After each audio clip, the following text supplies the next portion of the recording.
અને હવે જોઈએ અન્ય સમાચાર તો ખેડામાં રાઈસ મિલમાં ભીષણ આગ લાગી। અંબિકા કોમ્પ્લેક્સ નજીક આગ લાગતા નાસભાગ મચી ગઈ હતી। દૂર દૂર સુધી ધુમાડાના ગોટે ગોટા જોવા મળ્યા। ફાયરની ટીમે આગ પર કાબુ મેળવવા હાથ ધર્યા હતા પ્રયાસ। આસપાસના વિસ્તારોમાં રહેતા લોકોના જીવ અદ્ધર થઈ ગયા। જો કે આગ કયા કારણોસર લાગી તેનું કારણ હજુ પણ અકબંધ છે। તો ખેડામાં રાઈસ મિલમાં અચાનક જ આગ ફાટી નીકળી હતી। આગ લાગવાનું કારણ તો જાણી શકાયું નથી, પરંતુ આગ જે છે તે ભયાનક સ્વરૂપ ધારણ કરી ચૂકી હતી। કયા કારણસર આગ લાગી તે વિશે જાણકારી નથી મળી શકી, પરંતુ આગની જાણકારી મળતા જ તુરંત ફાયર વિભાગ દ્વારા આગ પર કાબુ મેળવવાના પ્રયત્નો શરૂ કરી દેવામાં આવ્યા હતા। જો કે આગ ઝડપથી પ્રસરી રહી હોવાને કારણે ચારે તરફ ધુમાડાના ગોટે ગોટા પણ જોવા મળી રહ્યા હતા। ફાયરની ટીમે આગ બુઝાવવાના પ્રયત્નો શરૂ કર્યા। નડિયાદ ફાયર બ્રિગેડમાં 1:34 કોલ મળ્યો। ત્યાંથી મારી પહેલી ગાડી ટર્નઆઉટ થઈ।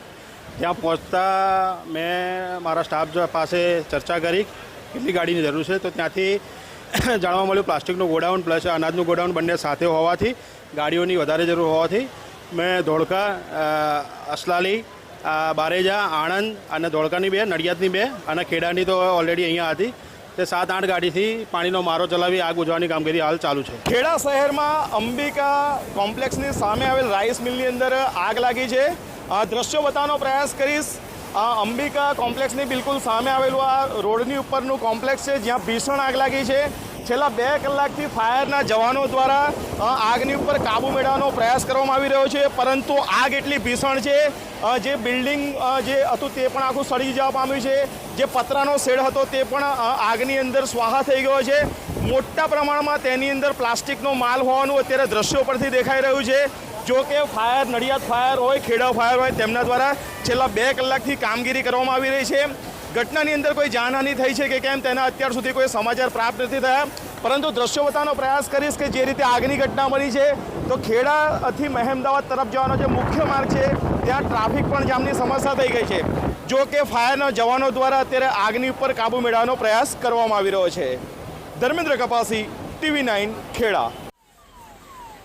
તો એકાએક આગ ફાટી નીકળતા દોડધામ મચી ગઈ હતી। જો કે આ અંગે તુરંત જ ફાયર વિભાગને જાણ કરવામાં આવી હતી। ત્યારબાદ ફાયર વિભાગ દ્વારા આગ બુઝાવવાની કામગીરી શરૂ કરી દેવામાં આવી હતી।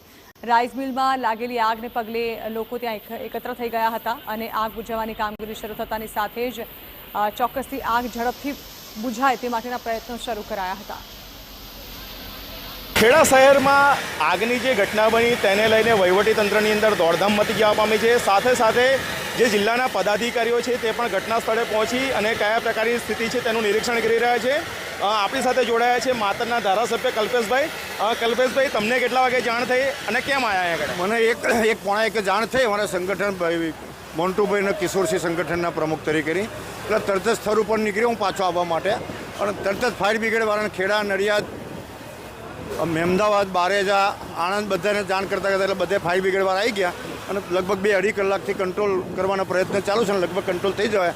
80% કંટ્રોલ થઈ ગયું, 20% ચાલુ છે। પ્રાથમિક માહિતી શું મળી છે? શેનું ગોડાઉન હતું? પ્રાથમિક માહિતી એવું છે કે પ્લાસ્ટિકનું કબાડીનું ગોડાઉન હતું અને વર્ષોથી ભાઈ ખરીદતો હશે અને મેં સ્ટોક કર્યો, જેનો નિકાલ ના કર્યો અને બાજુમાં અનાજનો ધંધો કરતો, એક જ ઓનર હતો બંને। ઘટનાની અંદર કોઈ જાનહાનિ કે એવા કોઈ સમાચાર? કોઈ જાનહાનિ થઈ નહીં, પણ આ મેઇન વસ્તુ એ છે કે જાનહાનિ નહીં થઈ એ સારું છે, પણ આગ અંદર અતિશય જૂનું પ્લાસ્ટિક ભેરું કરેલું હોય અતિશય, એના કારણે આગ કંટ્રોલમાં આવતા વાર લાગી છે। વહીવટીતંત્ર સાથે કયા પ્રકારની અત્યારે તમારી કોર્ડિનેશન? વહીવટીતંત્ર એ પ્રાંત સાહેબ, મામલતદાર, ચીફ ઓફિસર બધા સાથે છીએ, સંગઠનના માણસો, પદાધિકારીઓ પણ બધા સાથે છીએ, પણ કંટ્રોલ કરવા માટેના પ્રયત્નો ચાલુ છે અને કંટ્રોલ લગભગ 70-80% થઈ ગયા હોય, 20-25% બાકી છે, કંટ્રોલ થઈ જશે। આગની જે ઘટના છે કંટ્રોલ કરવાના પ્રયાસો વહીવટીતંત્ર દ્વારા કરવામાં આવી રહ્યા છે।